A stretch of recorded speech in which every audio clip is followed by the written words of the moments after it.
Hi guys, welcome back to my channel. It's Abu Pasha here. Today we're going to be talking about working from home and the cheapest places that you can live while you're working from home. This is an important subject, I think, in the current climate that we're living in, whereby a lot of offices have closed down and the government right now are asking a lot of workers to work from home if possible, and only venture into your offices, which is usually in central cities and city centre locations, if it's absolutely necessary. Because people no longer have to live close to the city centre, they can live further out and get cheaper places, bigger places, while working from home. So that's what we're going to be looking at today.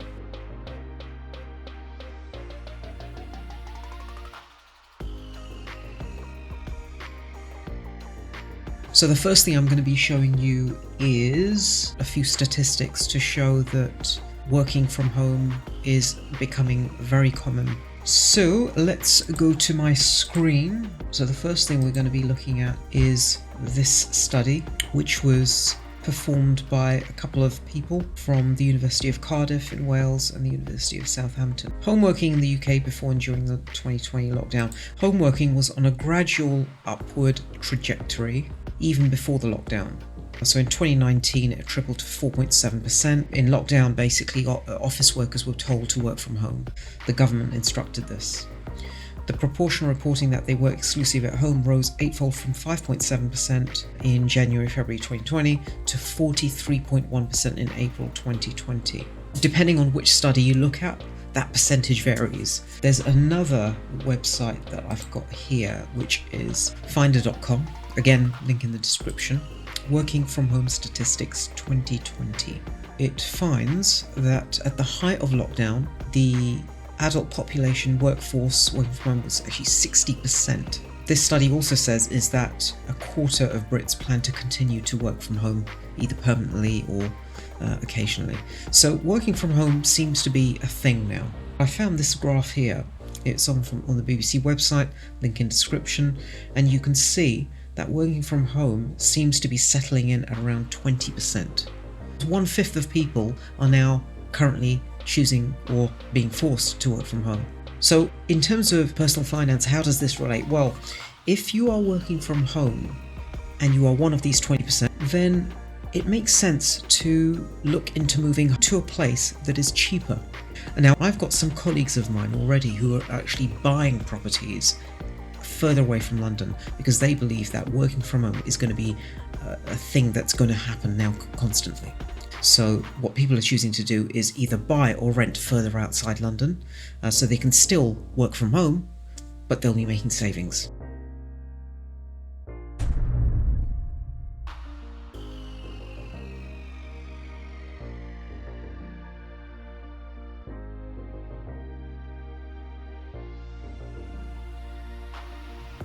So what we're going to do now is we're going to look at the cheapest places where you can rent a property. I want to focus on rent because we don't know if this is going to be a permanent thing.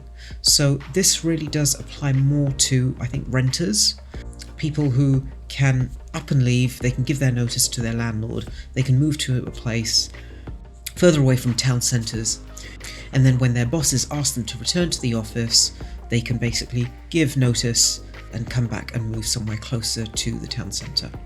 We've got a website here called rentround.com, and they've done a study in terms of rents.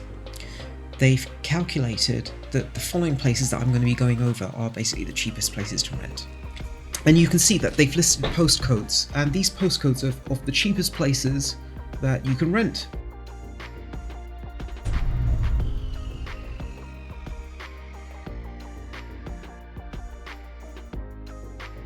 So we've got, in number one, apparently the cheapest place is DL4. Shildon, I've been told, is not a great area, neither is Ferry Hill.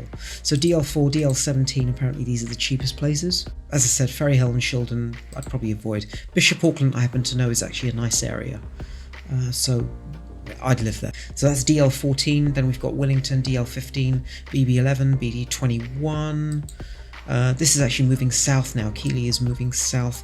These places are all north of England. If you are based in London and you are going to be occasionally travelling into London, maybe these places won't be for you because it really is at a fair distance.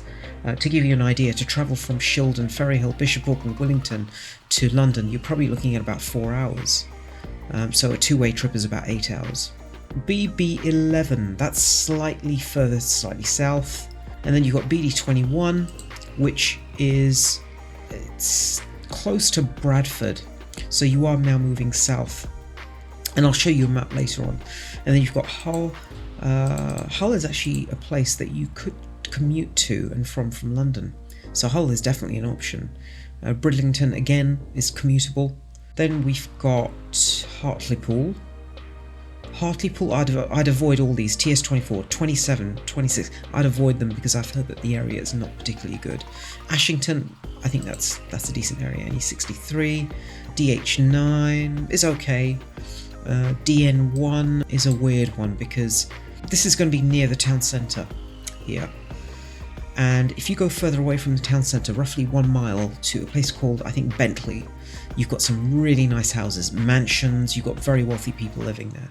But DN1 isn't that great an area, but it is close to the town centre if that's what you want. Blyth is a nice, decent area. NE24, DH5 is okay, DN15 isn't bad.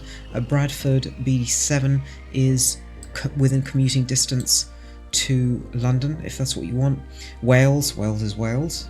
I'm going to look on Rightmove now to actually see what is available for you to actually rent if that's what you want to. And we're going to be focusing on 3-bedroom houses and what the actual costs are.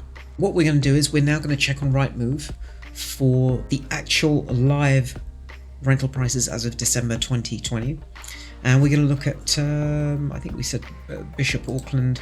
So what I want to do is, I'm going to skip DL4, I'm going to skip DL17, because I wouldn't live there, but I would live in Bishop Auckland. So let's go to DL14. Okay, so this is what we got. 2-bedroom property. That's this one. They've got no pictures, only one picture, and that's the front door. That's no good to us. Then we've got a 2-bedroom terrace house, 2-bedroom terrace, 325, 350. Let me just quickly take a look. Yeah, that looks decent. Yeah, I wouldn't have a problem living there. This is Bishop Auckland, 2-bedroom terraced house.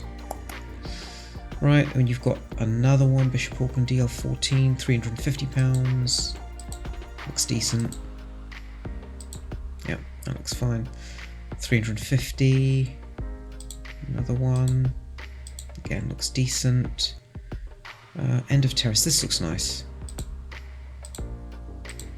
Yeah, that looks alright. This is probably the one that I'd take. 375. So you're looking at £375 per month. Bills won't be included, so you're going to have to account for council tax, which is usually around £100 a month. You've got utilities, which will probably come up to around £100 a month, so that's £200.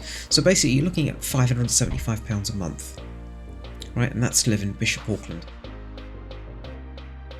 So if you are on a London wage, for example, if you're moving from London to a cheaper area because you want to save up money, then you're probably earning maybe around £2,000, £2,500 a month. And if you've got, say, about £600 per month housing expense, then that leaves you with quite a bit of cash to play with and to save. So that's 375.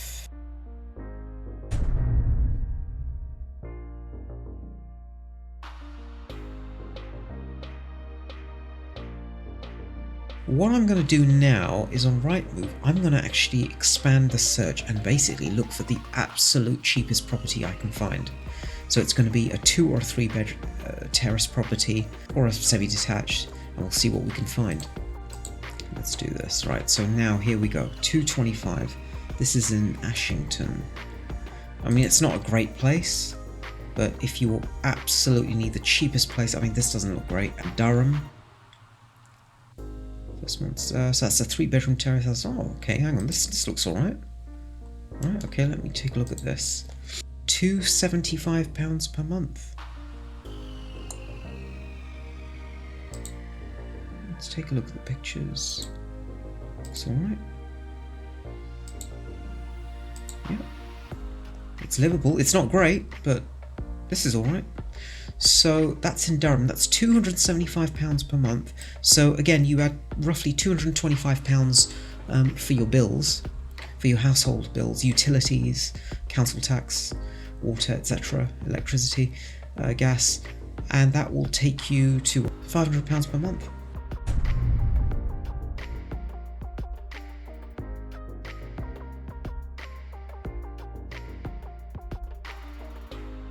Right, so there you go, 275. As I said, I'm not going to be looking at the other postcodes because I've just done a major, a 40-mile radius search, and 275, I honestly think that you're probably not going to do better than that. I also did say that I'm going to show you on the map where these places are. Okay, so for the £275 one, let's see if we can actually see the map. There's your property for £275 per month, and you got London all the way down there. So, and you got everything else somewhere in between. Hull is there, so it's further down south, and also you've got Bradford, which I think is somewhere around there, south of Leeds. And those areas are reasonably cheap, somewhere here in this region. So the cheapest place is obviously here, and the next cheapest place is here. And basically, as you go further south, it gets more and more expensive. Oxford is really expensive. Cambridge is very expensive. London, obviously. You've got Wales here as well. That's quite affordable. But this gives you an idea of the map. So remember, this is the cheapest. This is slightly more expensive. And then it just gets more and more expensive as you go down here. And Wales is also an option where rental places are reasonably cheap. In fact, we can just do a quick check of this. So if we do, say, Cardiff city centre, and we'll do a 40-mile search, and 2 to 3 bed, yep, this is the cheapest, 400. You're looking at £400, and let's take a quick look. Yep, looks fine. Yeah, this looks alright. I'd live here. That's £400. But do remember that the cheapest place that we saw up in County Durham was £275. This is £400, so it's quite a bit more expensive, but it's nicer. So yeah, so that's Wales. Wales is £400, County Durham was £275, and Hull, we said, slightly more than £400. That's your rentals. Now, I did say that I'm also going to look at sales as well. I'm going to look for places somewhere in this region here. We'll look at, say, Nottingham. Nottingham, you probably could commute into London. That'll probably take you about 2 hours. Let's use Corby as a point of reference. So property for sale, we're going to do 40 miles, number of bedrooms 2 to 3, and probably type we need a house.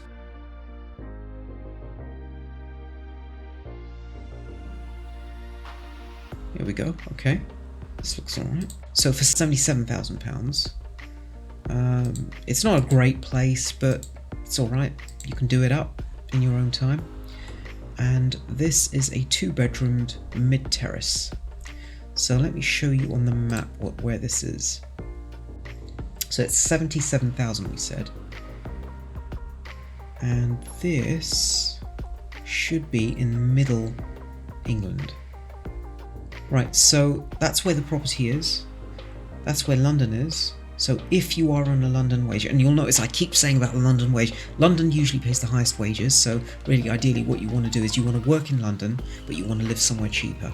That will allow you to save money and reduce expenses. So if you are currently living in the area of London and you want to sell up, move to somewhere further away, and then work from home, that's probably going to be your best bet.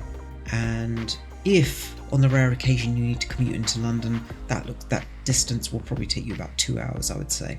Now, to give you an idea, you're probably thinking, okay, how much would a 2-bedroom mid-terrace house cost in London? Right, well, let's do a search. I'm going to show you. Mid-terraced 2-bedroomed house in London. So remember, this was £77,000.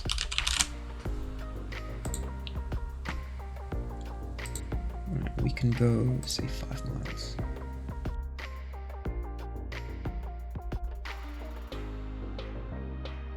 Let's see, 250. Oh, here we go, 250. What's this? That would do. It's not that far away from London. Purfleet Station.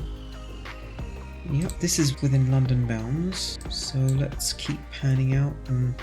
Right, so this is basically East London. So London, central London is there, Purfleet is there, and you can probably commute within 1 hour. So probably 45 minutes, 50 minutes. You can probably get into central London from there, and we're doing 250,000.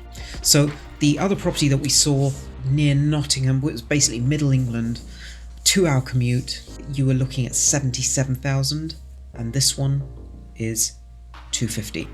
So if you were to buy in Middle England, you'd basically pay a third of what you'd pay to live near London within a commutable distance.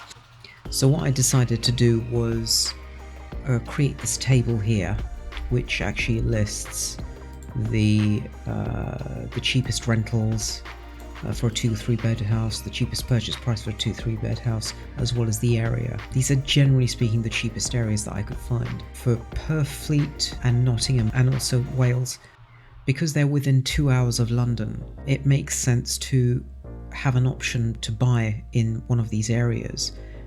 You can get a job in a company which is based in London, so you get a London wage, and you can live in Purfleet, Nottingham, Wales. These are within a reasonable distance. Purfleet especially is 1 hour 10 minutes away from London. So basically, if need be, you can buy in one of these areas, and on the rare occasion you could even commute. Whereas in the case of Durham and Hull, you'll see that they're a 3-hour commuting distance, and to be honest, that's not really practical for you to be commuting at all to London. Maybe once in a while attending, maybe seeing your manager or whatever, that's fine. But generally speaking, if you have a job which is based in the south of England, then you really don't want to be in Hull or Durham. These places are specifically, if you are by and large going to be remote working, and you'll get the cheapest rental prices. So Durham obviously was the best one we found. That was 275, and in Hull it was roughly around £410. You seem to be getting a 2 or 3 bed terrace property. Wales is also an option at around £400 per month. In fact, that's probably the best balance of the lot, where you could rent in Wales for £400 a month, and you can also work remotely and also even attend London meetings, etc. if necessary. In the case of Nottingham and Purfleet, I didn't bother finding out rental values because I just didn't think that it would be worth renting in these areas. If you are going to stay in Purfleet, in other words, you want the option to commute into London and get that London wage, then you may as well just buy a property. In the case of Hull and Durham as well, I didn't bother listing the purchase prices because, again, if you are planning on getting a London wage, then the last thing you want to be doing is buying in a Hull or Durham, because commuting in would be too difficult. And now for the final table. This basically summarises my findings. If you are going to be remote working and working for a company based in London, but you'll almost never have to travel into London, then my recommendation is just go for the cheapest rental property that you can find in a decent area. Durham fits that bill, so you pay £275 a month for that, and you can get a London wage earning more than £2,000 a month. I'm going to skip this for the time being, Wales. That brings me to Nottingham. Let's just say that you are going to be working for a London-based company, and you're going to be occasionally travelling in, so occasionally, maybe once per week, you're going to be attending the London office. It might make sense for you to buy a property. That's your choice. And the cheapest price I was able to find was £77,000. That's in Nottingham. Now let's just say that you're regularly going to be travelling in London. Maybe 1 or 2 days you're going to be working remotely, but the rest of the time you're going to be in London. Or maybe you just want to be close to London. Then I think Purfleet is probably your best bet, and you can buy a 2 or 3 bedroom terraced house for 250 grand. Then that brings us to Wales. Let's just say that you've got a job for a company who's based in London. You're getting a decent London wage, but you don't want to commit to buying, then you should probably just rent, because that will give you the option of moving out in 6 months, and you'll be paying roughly £400 a month. It's a decent enough area. and the travel time into London is going to be 2 hours. So basically, if you have to occasionally travel into London, say once per week, but the other times you're going to be remote working, then Wales is a very good option, I think. Right, so there you have it. I'm going to stop the video there. These videos take me quite a long time to edit. Don't ask me why, but editing just takes ages. So yeah, if you can like and subscribe to the channel, please, that would be very much appreciated. And until next time, thank you.